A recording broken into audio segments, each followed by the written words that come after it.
All right, let's take a look at the Lone Star Derby. This is a $400,000 grade three race. Kind of has some of the second level Colts running in it, but good money, good competition here, and I think I got a long shot play from my perspective. Start off with Galloping Gulch. Here's a horse that's 1 for 1 at the track, coming off a nice allowance win, wins by a neck. We'll talk about him a little later. Another Zayat Stables, Steve Asmussen trainee with he's at 37% at the track right now at the meet. So got to keep an eye on every horse he's running there. Cape Truth has pretty consistent numbers, pretty high numbers. Seems to do better when he's on or near the early lead. Gomez decided to stay home and not race him. Another horse that looks like a decent play, but the speed. We're going to take a look at how much early speed in here, and that horse is going to go down as a horse that's going to probably show a little early speed.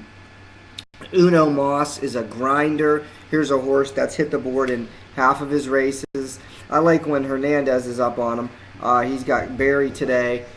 Another Asmussen trainee.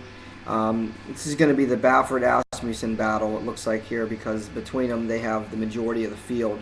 This is a consistent runner who's competed against top flight horses, but has only won 2 of his lifetime starts. Is going to be heavily bet. Probably too much for me, but we'll see how we move along here. Red Lead, here's a horse who doesn't look like he has the speed figures to compete in a grade 3, but you never know. I mean, this horse is going to be a long shot. Probably going to leave him off the ticket. If you're going to put an all somewhere in there, he can get a shot. But if you like the 1, you gotta like the 4, because they were running 1-2.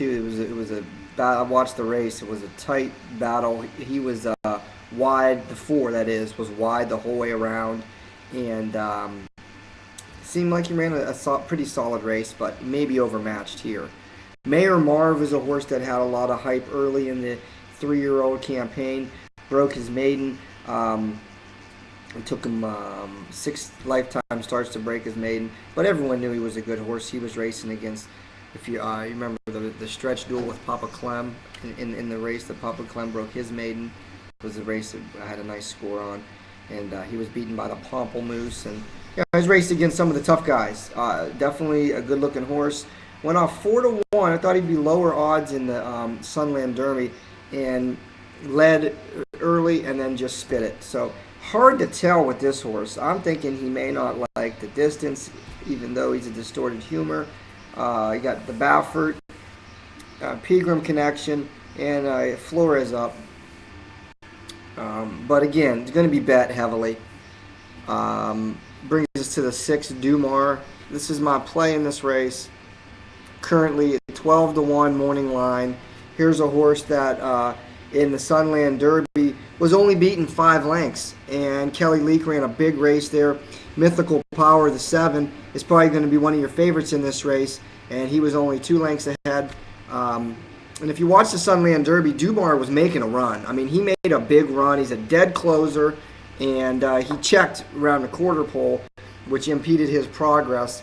He's obviously going to need a good early speed, and he's going to need to be able to run into that without getting checked or having any obstacles in his way. However, at 12-1, I'm willing to take that shot, and with a small field like this, it's an easy all play behind him. Mythical Power is a good-looking Congaree colt, and his last race out, he was second in that Sunland Derby, $900,000 race. So he enters the race with $218,000 earned in 4 lifetime starts with only 1 win. So that's very, very impressive.